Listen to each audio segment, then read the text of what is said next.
Thank you. It's great to be back, and it's great to see Mark Drennan. We have been together in one way or another since he was legislative fiscal officer and then head of PAR, and then I remember he served 8 years as our commissioner of administration under Governor Foster.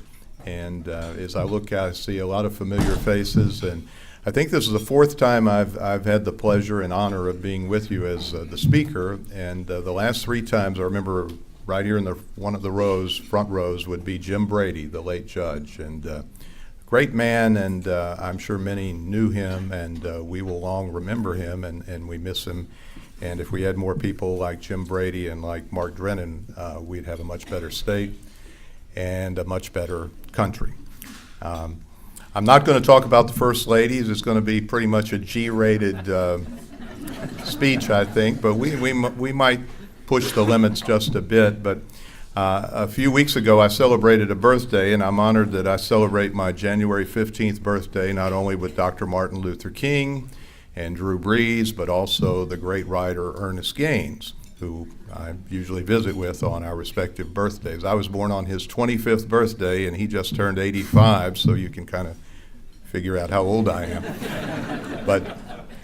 But he said when we were talking the other day, he says, you know, I remember the first time I used a cuss word in front of my mother, and my brother and I decided we would give it a shot. And he said, okay, I'll say hell. And his brother said, okay, I'll say ass. So his mother says, Ernie, what would you like for breakfast this morning? And he goes, oh, hell, I think I'll have some ham and eggs. And she, and then the brother says, when she asks him what he would like, he goes, you can bet your sweet ass I don't want any ham and eggs.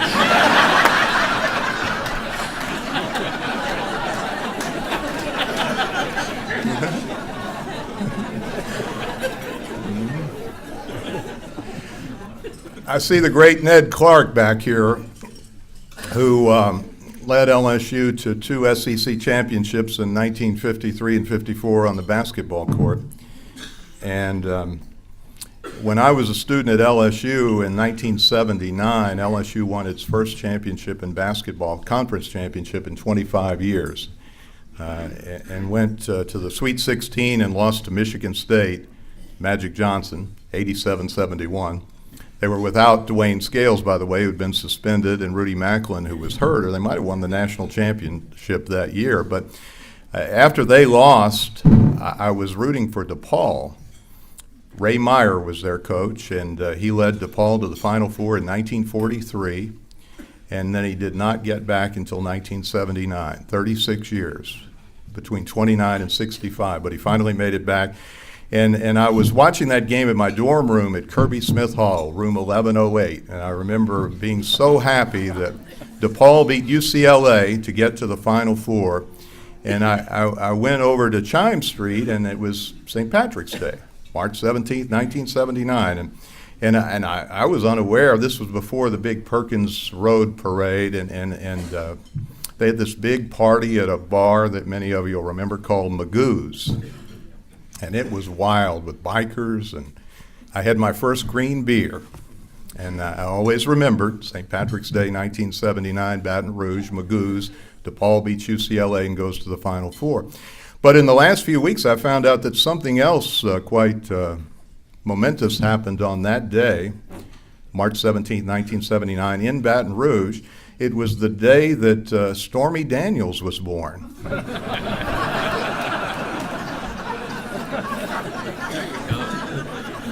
That's her birthday. And there's always a Louisiana angle to these national stories. And here our president has been accused of having a relationship with an adult film star from Baton Rouge, Stormy Daniels, who was an honor student, by the way, class of 1997 at Scotlandville Magnet, and now she's gone on to bigger and better things. But the Wall Street Journal is the entity that broke this story, and Wall Street Journal, if you've read it, has been really on Bob Mueller's 1 yard line, the special counsel, on its editorial pages. So the president hasn't called this fake news, but ironically, the Wall Street Journal, the news editor is Alex Martin, who was the editor of the Reveille in 1981. Peter Kovacs knows him well. They worked together at the Picayune, won a Pulitzer together, I believe. Actually, Alex had left then. He won and won at Newsday.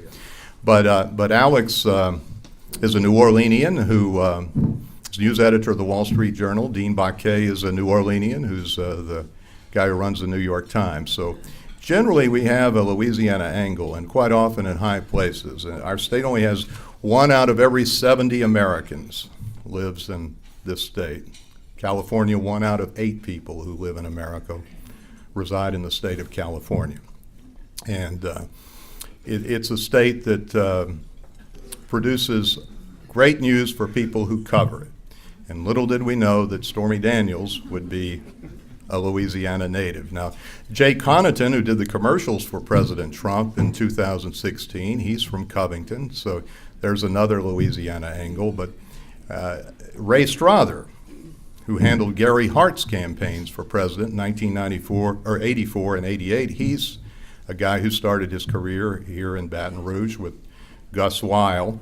And Ray Strother had the misfortune of handling Gary Hart 30 years ago when Gary Hart was running for president, and he had to bow out of the race because it was revealed that he had had a consensual relationship with a woman, beautiful lady, Donna Rice, who's a Phi Beta Kappa, born in New Orleans, by the way.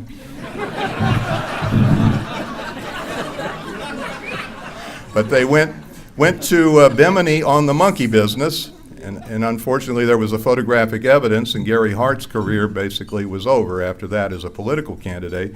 He was born in 1936, and Trump was born in 46, and Hart must think, geez, if I'd only been born a decade later, I'd be president of the United States. But right now in Louisiana, Donald Trump, according to polls, remains relatively popular. The day after he won, when I spoke here, he had carried Louisiana by 20 points, actually 24 points, 58 to 34%. And he lost nationally, as we know, by 2.1% in the popular or national vote. The SEC states, the 11 Southeastern Conference states, all went for Donald Trump, every one of them, by an average margin of 18.3 percentage points. And this is definitely Trump country. In New York City, his hometown, he lost by 60 points to Hillary Clinton, 79 to 19%. But yet the SEC loves Donald Trump. And to carry 11 states, and some of them are big states, that's 150 electoral votes. 270 wins the election. So it's very hard for a candidate to win an election like Hillary Clinton and not get any states in the Southeastern Conference. Now, Barack Obama, the 2 victories he had, he did carry Florida, which is the biggest state in the Southeastern Conference. He lost all the other states, but he carried Florida, and he won 2 elections by fairly comfortable margins. But now we're in a state of affairs in the country when it comes to elections where the South is reliably Republican country and other parts of the state, of the nation, are reliably Democratic bastions. California and New York generally go Democratic, and collectively they have 84 electoral votes. So it comes down to these so-called swing states, and Florida is one of them, and 5 or 6 states get all the action, and the rest of us get ignored. There was a time between 1972 and 2004 in which Louisiana went for every winner of a presidential election, but since then we have not done that. The last 5 times out, every election in the 21st century, we have voted for the Republican candidate. And probably, as I look at this room, probably everybody in this room will die without a Democrat winning a presidential election in Louisiana, because it's just a trend that's going to be decades to break, probably. But things do change. President Roosevelt, Franklin, he won 4 landslide elections, and 4 times he lost the states of Maine and New Hampshire. think about that. Actually, it was Maine and Vermont, which of course is Bernie Sanders' state. And now that's completely turned. Those 11 SEC states that Donald Trump won in 1976, Jimmy Carter won every one of them. And Gerald Ford carried California. So things do change over time, but right now it appears that this is solid red Republican country when it comes not only to presidential elections, but to statewide elections, and that has great implications as John Bel Edwards seeks re-election next year as a Democrat. I said when he was running against David Vitter that I thought he would win, and he did, and he won pretty handily because it was an acceptable Democrat running against an unacceptable Republican. But if there is a race where an acceptable Democrat faces an acceptable Republican in Louisiana, it's still Republican territory in almost all cases. Now, John Bel Edwards could be the exception because he has incumbency, he's raised a lot of money, and he is fairly conservative on a lot of the social issues which are near and dear in our state.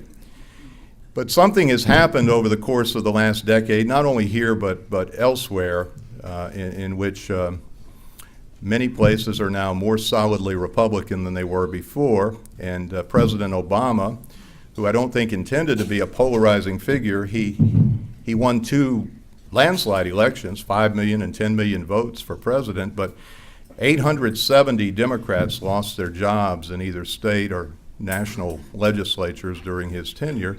He didn't help his party. In fact, his party was hurt. And the question is whether Donald Trump will do the same to the Republican Party. Right now, 35 Republicans have lost their jobs in the 13 months that Donald Trump has been president. And John Bel Edwards, he would never acknowledge this, but he's probably more, as far as looking at his own electoral pursuits, he's in much better shape now than he would be if Hillary Clinton were president, because he would have the baggage of the Clinton administration, and there would be baggage there on his back if he were running as a Democrat in Louisiana with Hillary Clinton as president. And we've seen this phenomenon before. In 1986, Ronald Reagan, who was wildly popular in Louisiana, he was backing Hinson Moore for the U.S. Senate against John Breaux, and Breaux beat Moore. And it's just that natural tendency to want divided government, and quite often that trumps everything. And in 2002, Mary Landrieu beat Susie Terrell for the United States Senate. And she did so despite the fact that President Bush had won the 2000 election in Louisiana, and he was campaigning for Terrell. In 2008, Landrieu beat John Kennedy for the United States Senate, and beat him pretty handily by over 100,000 votes. And she did so on the same day that Barack Obama just got clobbered, same ballot, got clobbered by John McCain in Louisiana. So, and that was a case in which a lot of people, based on the sheer numbers, had to go in and vote for McCain and then vote for Landrieu. So Louisiana is a bit of an aberration. We tend to vote for people sometimes regardless of party affiliation. And so John Bel Edwards, he has a fighting chance. It probably has to be regarded as a favorite in next year's election. But right now, we're just 20 months away from the 2019 governor's primary, 20 months away from that primary. So it's getting close, and there will be people, don't get too excited now. There'll be some people lining up to run right now. But as Meg Casper from the Secretary of State's office provided me some numbers the other day about the 2008 electorate in Louisiana compared with today. And 10 years ago in our state, Democrats actually outnumbered Republicans by 800,000 as far as party affiliation. That's down to 400,000 now. It's 1.3 million to 900,000. And there's some people, of course, who are registered as Democrats who traditionally vote as Republicans. But then when you get down and look at the groups as far as race, in 2008, white Democrats outnumbered white Republicans by 149,000 in Louisiana. Now, white Republicans outnumber white Democrats by 306,000 voters in Louisiana, almost a 500,000 voter turnaround. So it's been an amazing case in the last 10 years. in which a lot of white Democrats decided to become white Republicans. And among black voters in Louisiana, there are 723,000 African American Democrats in Louisiana. There are 22,000 African American Republicans. Democrats among African Americans outnumber Republicans in our state 32 to 1. 32 to 1. So we're getting a lot like Mississippi, in which whites are voting primarily for Republicans and blacks are voting primarily for Democrats. In Louisiana, a white Democrat needs about 30% of the white vote to win, but most Democrats can't get that. In fact, Obama was in the teens, Hillary was in the teens, they couldn't even get to 20%. But in a general election, typical election, about 80% of the whites or more will vote for the Republican candidate, and 95% of the African Americans will vote for the Democratic candidate. And that doesn't really matter who's the candidate, that's just the way things are going right now. And so this is something that we're going to have to keep an eye on, because if it doesn't change, some things will happen in which we will be truly a one-party state when it comes to political office statewide. I'm surprised the Republican Party has not attempted to get rid of the open primary, because if there were closed primaries, that would mean that Democrats would almost always nominate an African American who would go down to almost certain defeat in a general election against a Republican. And John Bel Edwards' biggest threat next year may not be from the Republican he runs against. It may be whether or not an African American runs to the left of him, because I don't think he can fight a two-front attack. He may beat a Republican, but he can't win an election if he's attacked from the left by a viable and credible candidate. And this is true nationally as well. Donald Trump, a lot of people are counting him out because his poll numbers are not good. And in my lifetime, 3 times incumbent presidents have lost, and all 3 times they were challenged from within their own party. Gerald Ford in 1976, he didn't win the election in 72, but he was an incumbent president. He lost to he beat Ronald Reagan, who challenged him hard, and then he lost to Jimmy Carter. And then Jimmy Carter was challenged heavily by Ted Kennedy 4 years later, and he lost to Reagan. And in 1992, George Bush the first was challenged by Patrick Buchanan. Remember, he won the Louisiana primary, and that got it all started from him. Once again, the Louisiana angle there.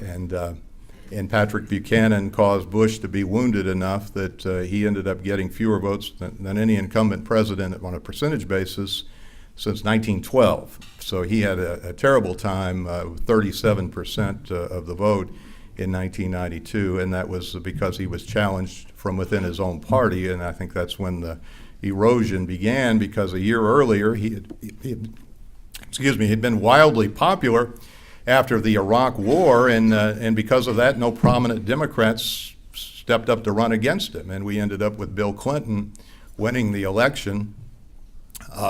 Governor of Arkansas, not exactly the kind of place that normally produces national politicians, but Clinton won, and he won fairly convincingly. And then he won again, and he's the last Democrat to win our state in a presidential election.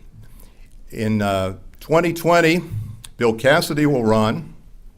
He will probably have to run with the Trump baggage on his back, but it could be a competitive race. But once again, he will have the advantage of being a Republican, and not so long ago, Bill Cassidy was a Democrat, as was John Kennedy, but they both, they had an epiphany. Maybe it was for practical purposes, but they're where they are, and they're both in the U.S. Senate right now. And Kennedy right now is certainly testing the waters to run for governor. He has run for 10 elections in the last 27 years, and he, even if he were to lose the governor's election, he would be a U.S. Senator for the next 3 years, and he would be a very strong opponent for John Bel Edwards. Now, Kennedy, if he were to win, That means in 2020 in Louisiana, we would have a presidential election, we would have a mayor's election here in Baton Rouge, and we would have not one but two United States Senate elections. And that would be perhaps the race for the ages. We would have Cassidy running for re-election, and then we would have whoever the governor appointed to succeed Kennedy. In this case, Kennedy appointing somebody to succeed himself, running presumably for re-election as well. So it could be a fascinating scenario if John Neely Kennedy were to become the governor of Louisiana, and it could happen. He's 66 years old. 2 years from now, 68. If he wants to be governor, and I think he does, this is probably his last best shot. And I would be surprised if in the next few months he doesn't announce that he is a candidate. So that's where we are as I see it, and I'm sure many of you have some pearls of wisdom that you'd like to impart, and I'm here to hear whatever you got to say. So, any questions, comments?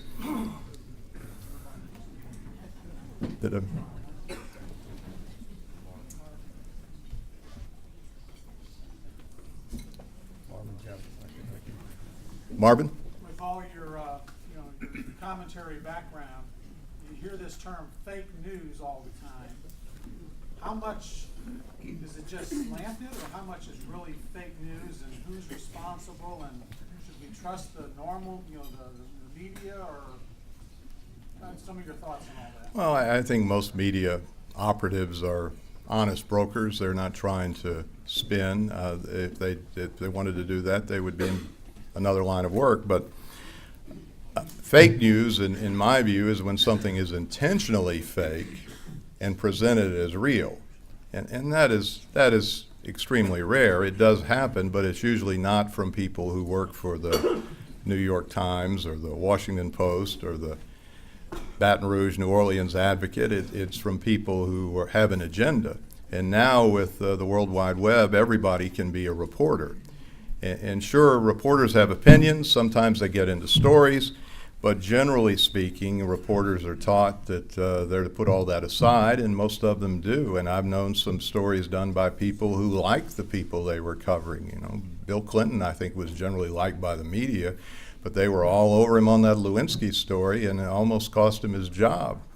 And if somebody you don't like does something good, I don't think the media are going to say that. If the stock market suddenly soars to 30,000 in the next few days, I don't think people are going to say, well, it wasn't in part or Donald Trump wasn't in part responsible for it. But it's a way to deflect criticism and attention, and in this case, the president's under investigation, and I think there's some attempts to make it look like it's a witch hunt. And there are people who believe that, and there are people who believe the Clinton investigation was a witch hunt. I happen to think that Ken Starr and Bob Mueller, both of them, were honorable people, and I wouldn't just cast aside anything they're doing as a witch hunt. Yes, sir. David? Jim, you mentioned that you're surprised that the Republicans in this state have not advanced the idea of closing, doing away with the open primary system. That's occurred to me in the past also. So what would it take what is the process by which that would be accomplished, and why wouldn't the Republicans try to advance it? Well, the legislature can do it. So a bill could be filed, and the Republicans have the numbers to get it through. Now, John Bel Edwards would probably veto it, so it would be very hard to get it done. Then it would take 2/3 votes to override his veto. And that may be the reason why it's not being done right now, but if there's a Republican governor and a Republican legislature, it probably will happen. We went to a closed primary once in the congressional cycle. I think it was in 2010. No, it was when David Vitter ran. And remember, he was challenged by Chet Traylor in 2010 in the Republican primary, and people didn't like that. I think they didn't like us being closed the primaries for the federal elections and open primaries for everything else, so we ultimately decided to keep it an open primary system for everything. But we're the only state that does it the way we do it. California does it a little like us, but most all states have closed primaries, and if the goal, the irony is that the open primary was the idea of Edwin Edwards back in the early 70s. He wanted to destroy the Republican Party, and what he did was he energized the Republican Party.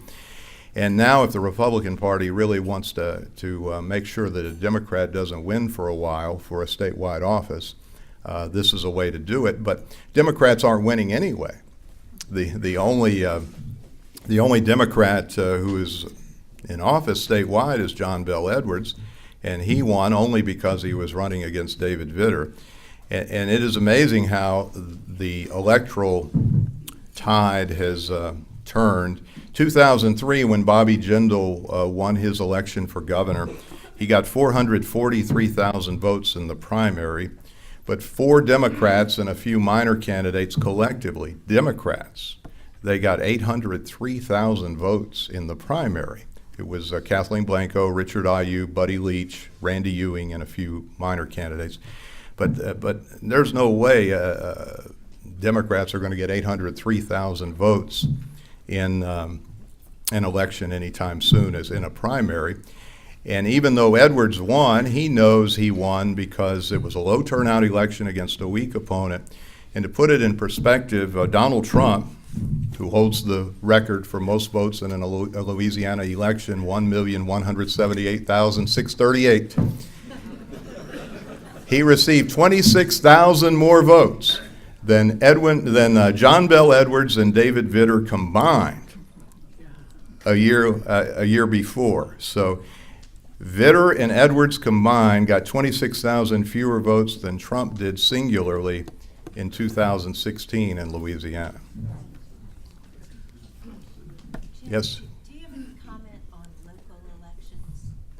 When you, like mayor or? Yeah, We- the percentages? Well, yeah. We talked about that last time, and I said it wasn't the last time, it was a previous thing. I said I thought Sharon Weston Broome would beat Bodie White. And the reason that Democrats can win in Baton Rouge is because the black voting percentage is about 10% higher than it is statewide. So for a Democrat to win in Baton Rouge, East Baton Rouge Parish, he or she only needs about 20% of the white vote.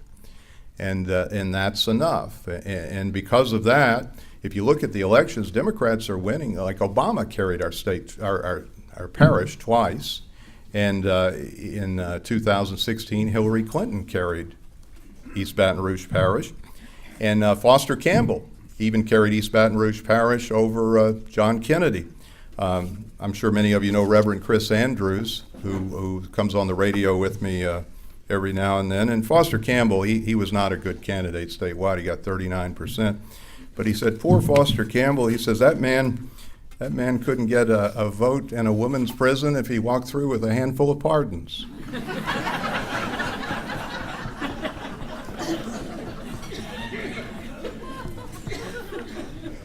Yes, sir. The state Republican leadership in the House obviously is not willing to put forth a budget. All they want to do is complain about the governor's budget. How do we come to a resolution of this issue if the House leadership will not come forward with a plan that they can support? Well, the legislature holds all the cards, and the governor has to wait and see what they'll do. I think there will be a special session, and ultimately they may just decide to kick the can down the road and keep on doing the same thing they're doing. I don't think we can go without that penny sales tax, but think about in Louisiana, you need 2/3 votes to get a tax. 2/3. Now, Donald Trump, who has a Republican-dominated legislature, Congress, House, and Senate, he's having trouble getting a majority. Think if he had to get 2/3 of the United States Congress on his side. And that's what John Bel Edwards needs. And he had Steve Carter, a Republican, last year pushing a gas tax, and Carter had 64 votes in the House. That's more than 60% of the House members, but it takes 70 votes. And it makes it almost impossible to get a tax through. And so the governor, as much as I'm sure he would like to do something, he doesn't want to cut. He doesn't want to cut $1 billion. So he's hoping that lawmakers will feel enough pressure to do something on their own. And to this point, it hasn't happened. And even though the governor says he won't do it, if it's his only option, I would think that ultimately then we may end up renewing the penny sales tax. But we're going to find out soon.